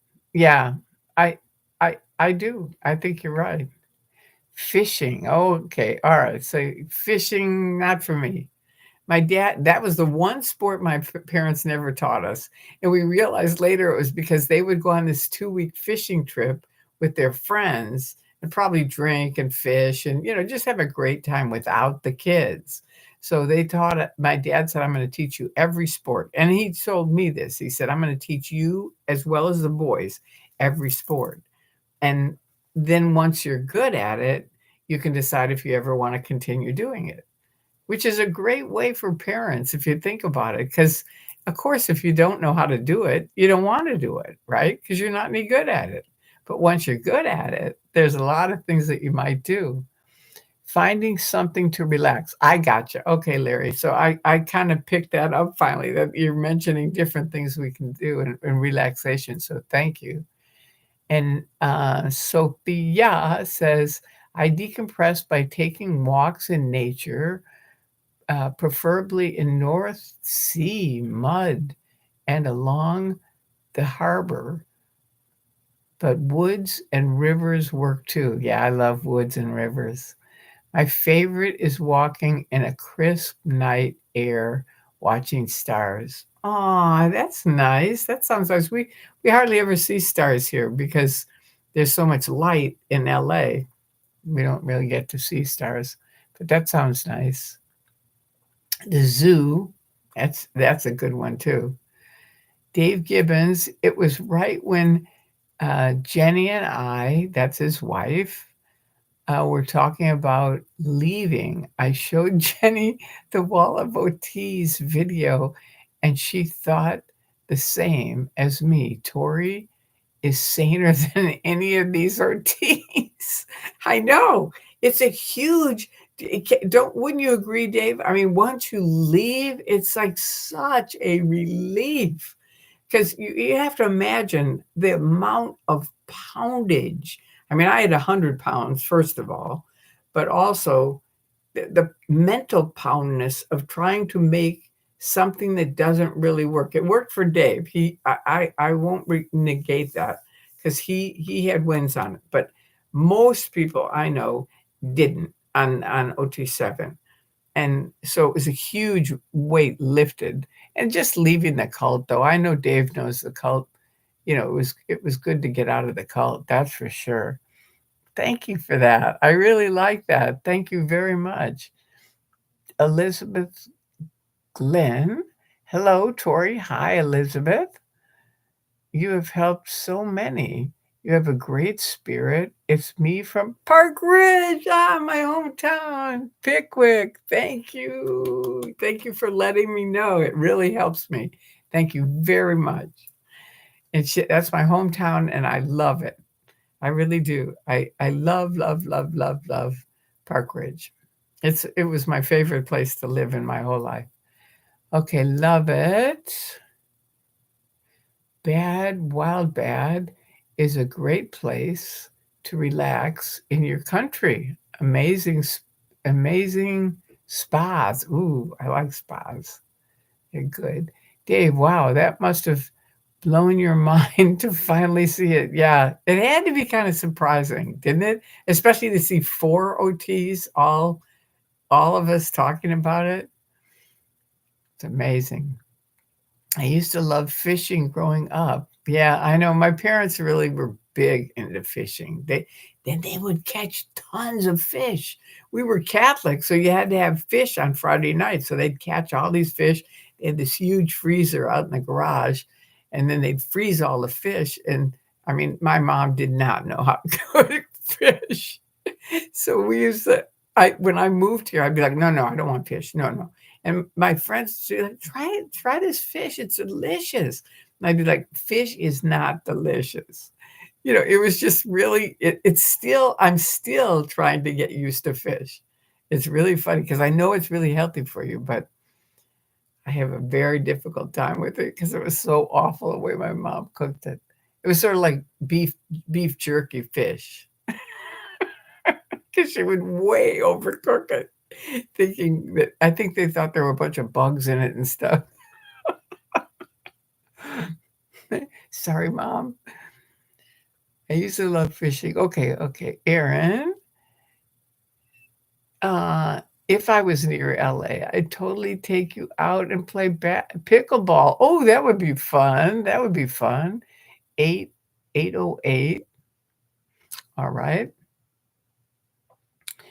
I decompress by vaping. All right. Incessantly. Ah. Hmm. All right. That's one. And then Sophia, love it. I think I heard about it. We had a few places like that. And I love that about Germany. Oh, God. I had such a wonderful feelings about Germany from my son. He had a girlfriend over there, and he really loves Germany. And it was really funny because we were in Scientology at the time, and people would be like, "Why does your son like Germany? What the hell's he doing?" And I was like, "I don't know. He likes it." Light pollution. Yep. Ugh, true. 808. Okay. If you ever get a chance to go to Palaus, thermal is mind blowing. Okay.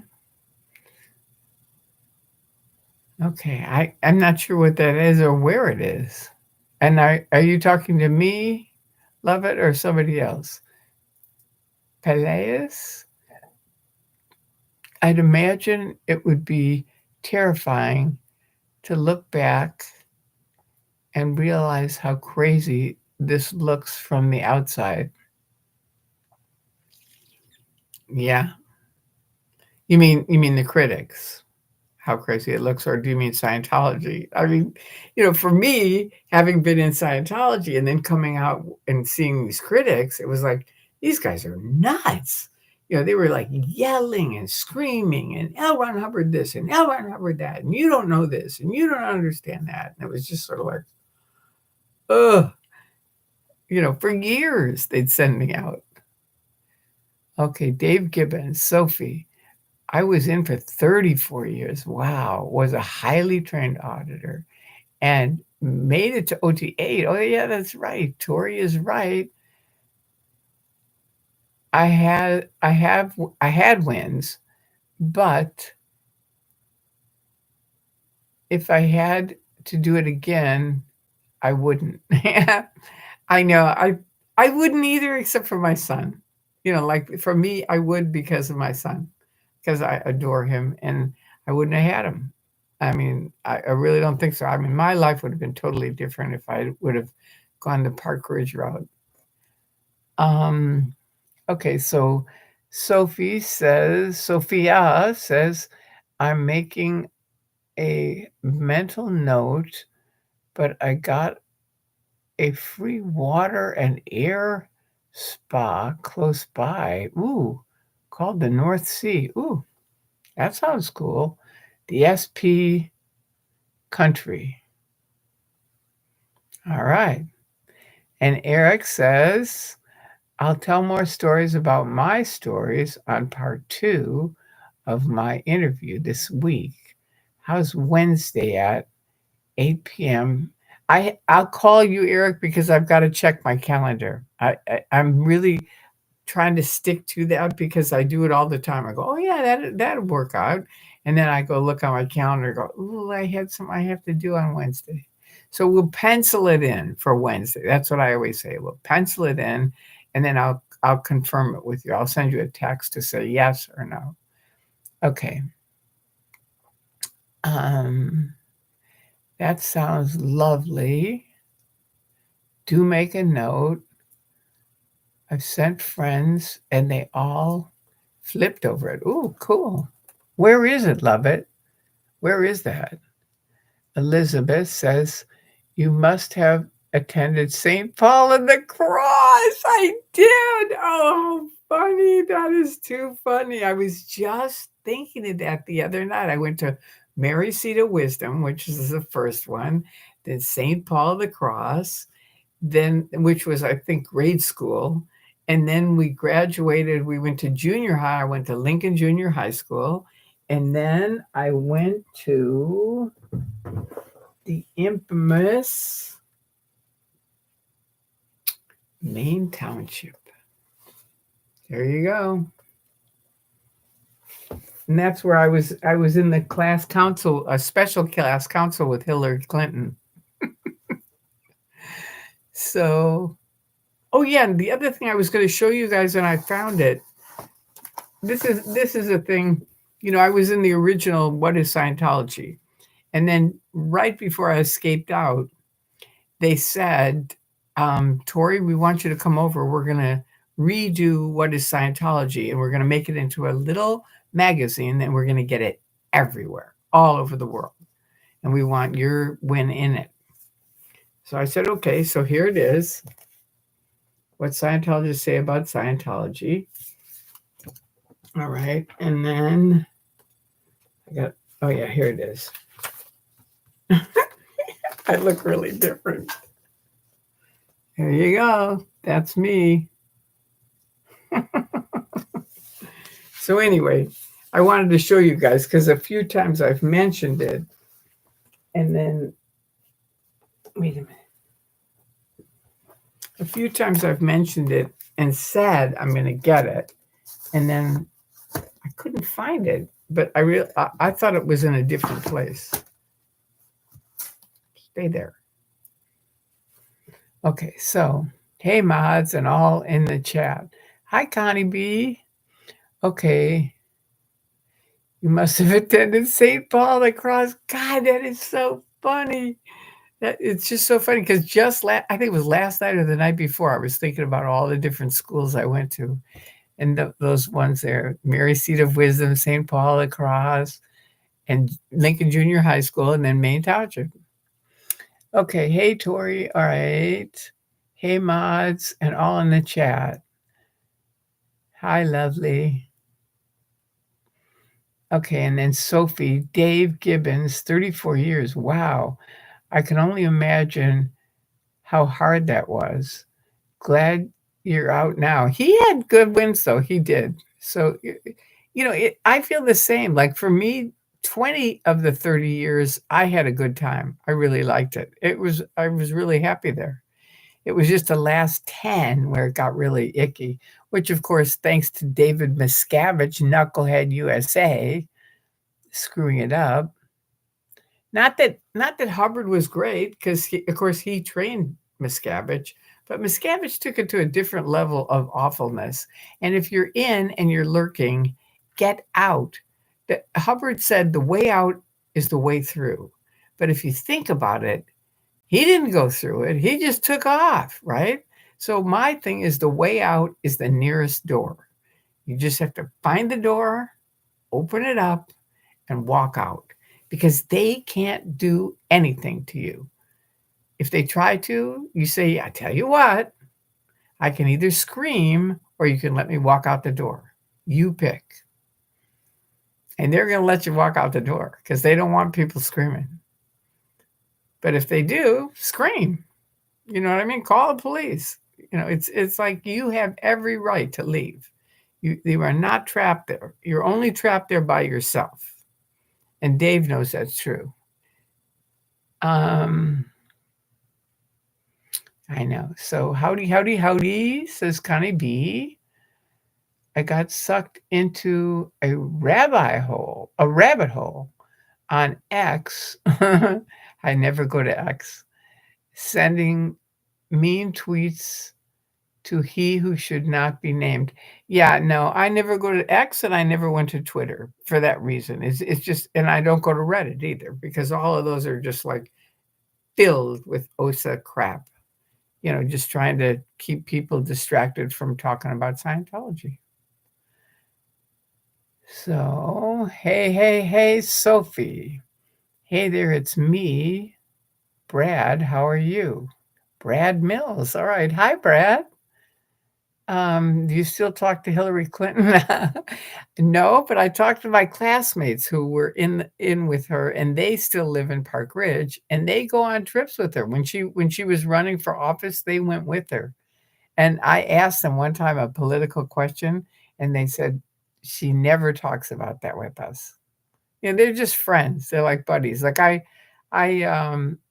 read Steve Jobs's book, and he talks about that where, you know, the people that he hung around with were just, you know, just like regular friends. And another guy, Mark Cuban, you know, he's like a billionaire, but he's on Shark Tank and stuff. But he talks about how, you know, his buddies are just his friends from when he was a kid. You know what I mean? That's who he hangs around with. He doesn't look around for other millionaires and billionaires, you know, kind of thing. Sophie says hi. Hey. Connie B says hi. Hey there, it's me, Brad. How are you? Okay, I think we're all good. I think everything's rolling along. Woohoo! What a looker, Tory. Yeah, my early days. But thank you, Connie. All right. And Dave Gibbons, I remember what a lovely lady, young Tory. Thank you. Do you really? Wow. All right. And then Sophia, I hope I'm saying it right. Says Hubbard, my eyes are getting weird. At least, okay, so Hubbard at least tried to keep some of the fun, to keep people engaged amongst the sadness. Yeah, it's interesting. You know, I have a lot of friends who are ex-Sea Org, and they went through a lot of abuse with Hubbard.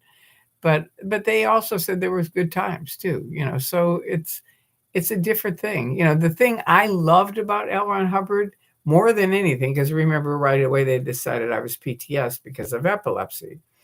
But Hubbard's thing was like you have to go through all these different stages, and then if you can't handle it, then and only then do you decide someone's an SP.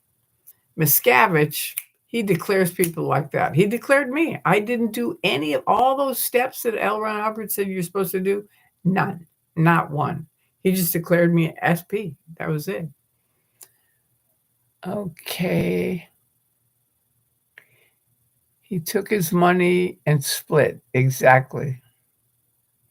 Okay, so Connie B, Miss Tori, it is my goal to be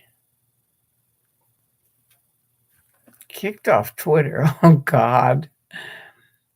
I don't hold anything back.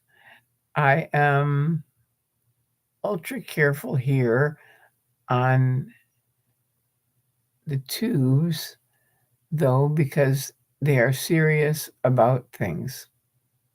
Okay. Just take care of you. That's all I'll say is take care of you because you can get into those snarl fights and it can be a very deep and dark hole that is hard to get out of. So don't let yourself get too far into it. Don't forget to hit the like button. Thank you, Sophie. Connie, that sounds like too much energy for me. But I've never done Twitter or Discord or Reddit. Yeah, I've kind of stayed away from. I mean, I already spent years on YouTube, with these people attacking the shit out of me, and I've been there. Dave watched it. He knows, and it's. Remember the old Zenu.net, Dave? With the chat. They had Andreas has www.xenu.net, which he put all this stuff that was all over the net, put it together into a website. And that's the website with great information. But he also had a little chat site, and we used to all meet there. And we would all, we'd be there all night. But then we were so happy when Dave would come on because he was from Australia and they get the news, it's tomorrow for him when it's tonight for us. So at night at 2 in the morning, we'd wait and Dave would come on at, probably 9 in the morning there. And he'd have the news about Scientology. And we'd be like, oh, Dave's here. Woo-hoo. Plus, he was just a really fun guy. I told you I was telling someone last night about the Frog Motel. And they were like, oh, I already like him. I said, I know. Thanks for reminding me about the like button, Sophie. I always forget. Yeah, that's a good thing to remind people. Thank you, Sophie. I have to go, Tori and crew. Catch you later. All right. Bye, Dave. Thank you for coming by, and please keep coming by. I love seeing you. I just go over there. Wow. Thank you, JB808. That was sweet of you. I don't know how to put it so that I can put it on the main screen, but he gifted you gifted 10 memberships? Wow, thank you. Sheesh. That is like super cool. Thank you very much. Wow. Let me just write it down so I don't forget it. Hang on, stand by.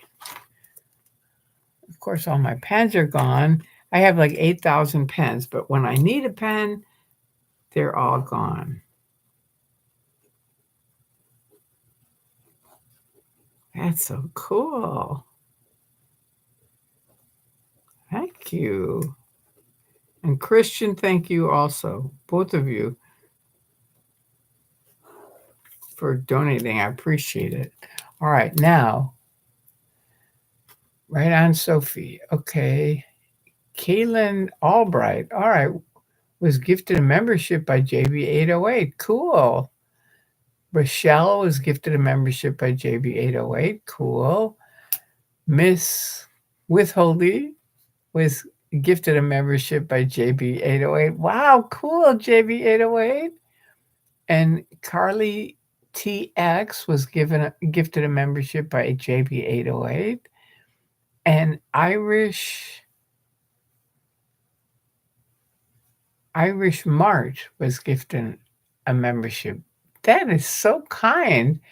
And Ashi Burmi was gifted a membership by JB808. All right. And Donna B was gifted a membership by JB808. And Cedars Day was given a membership by JB808.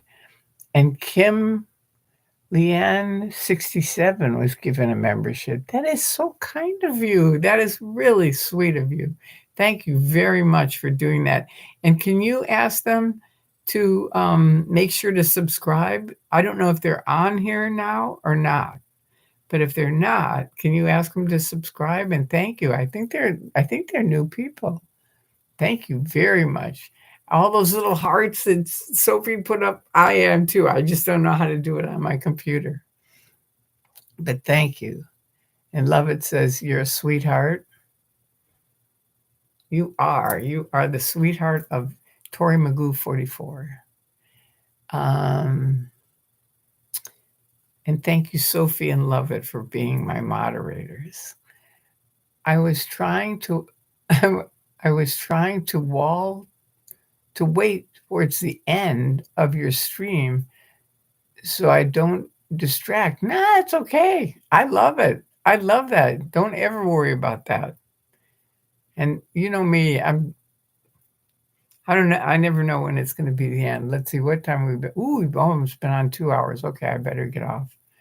Okay. Oh my God, it's almost 2 in the morning. Lord Almighty. All right, JB, how do you gift them? Yeah, I don't know how that is because nobody ever gifts me if I go somewhere and they go, well, so and so gifted 5 memberships, but I never see them do that. So that's a skill we need to learn because I don't think other people know how to do that either. Everyone has told me it's just YouTube assigns them. So did you do that or that was YouTube? Can you tell us? Okay, I was looking for that too, Sophie, how to gift memberships. Thank you, JB. Yeah, exactly. Okay, here he is. Sophie, I had to do it from my laptop by hitting the money symbol by the chat field. Okay. The option doesn't exist through my iPhone. YouTube especially. Okay, but you can do it on your laptop. That's good to know. That is very good to know. Connie, yeah, I'm not sure, Sophie said. JB808, love y'all. Tori's the best. Thank you. I feel like you're the best too. I'm so happy that you're here. I really am. It means a lot to me. And all of you guys, this is a good group of people. And I really appreciate that you respect each other and that it means something to you that it isn't just a drama century. I mean, who needs it? I mean, JB808, you're such a great support of Tori. He really is. YouTube randomly selects, the gifted memberships. Okay, so YouTube just picked those people. So then are they on here now or should I write down their names? I don't know how to. Will they know that they're gifted, that they have a gifted membership? Works on a PC too. Okay. Oh, I see you see the $sign. Click on it and at the bottom is gift memberships. Oh, okay, there you go. And then they pick out who gets gifted, I think. JB, did you pick the people or do you just have a number or did you just give a number of people? There's our question. Here he is. No, sometimes I get a gifted membership even when I'm sleeping. Wow. I don't find out until I wake up that I was gifted a membership. I've never been gifted a membership, not ever. Oh, okay. Thanks, JB. Good to know. So those people that you gifted, did YouTube pick those or you pick those? All right. And Sophia says you have to be subscribed and allow gifted memberships to get a gifted membership. Now, I am subscribed to other places and allow gifted memberships. I don't know how you would allow gifted memberships. Liz says, comment. When I'm gifted a membership on other people's channels, I usually get an email. Oh, okay, good. So those people will get an email saying they're gifted here. And then hopefully they'll come here and subscribe. That's nice. Thank you. Thank you for letting me know that, Liz. Connie B, remember too that you will be billed on the 17th of next month. My hubs mentioned that to me all the time. Okay, I'm billed for what am I billed for? For StreamYard? Because now I'm on YouTube. Yep, there's a join button you click that allows you to accept gifted memberships. Yeah, I always do that. You also have to be subscribed. Yeah. Okay. When I say you, I mean me. Oh, I will be billed on a membership next month. Okay.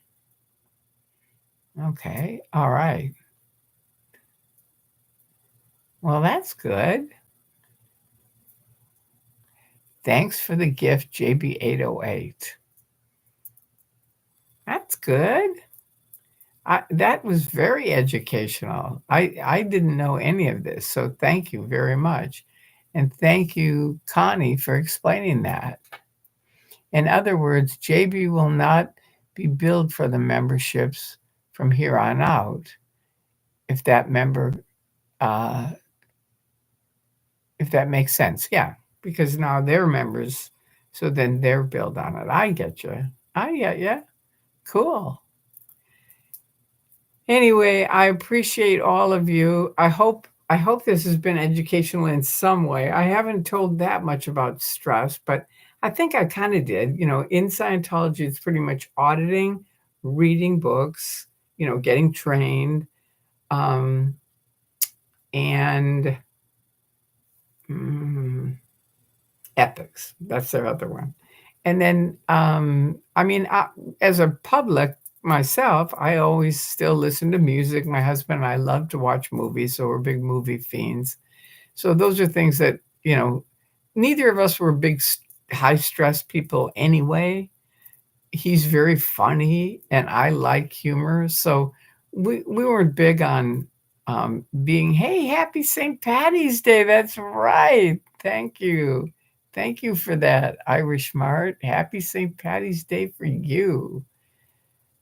All right, you guys. Well, everyone have a wonderful St. Patty's Day. If you get a chance, go somewhere and have a St. Patty's Day treat of some kind, one way or the other. And JB808, thank you for gifting those memberships. That was very kind of you. And I love all of you. Love it. And Sophie, thank you for being my moderators. All right. Now, Connie said, so it can add up memberships. My husband is mostly mad about a membership on a channel that I have, and the creator is hardly ever on.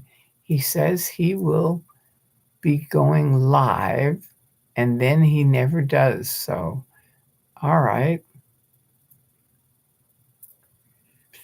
So, unmembered the other day. Okay. Uh, it's up to the individual, how you want to do it. Good night to Sophie. Good night. And good night, love it. And you guys and all of you, sweet dreams and happy St. Patrick's Day to you. And if you want to go on my Facebook site, I have some really great music from Chicago. They're big Irish people there. All right. If I knew how to do a bunch of green hearts, I would, but I don't. So I'm just going to say happy St. Patty's Day.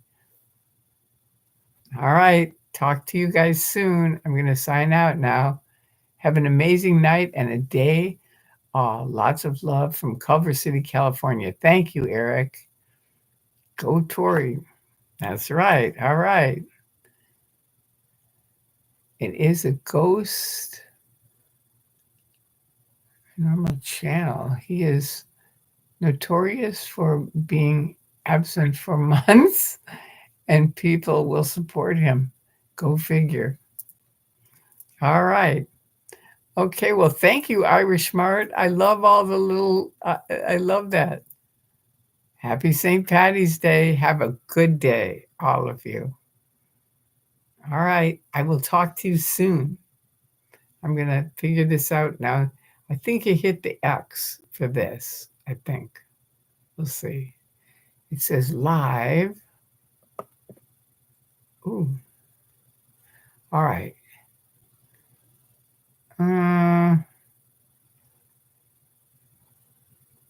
No, I think you just end the stream. I think that's it. You end the stream. And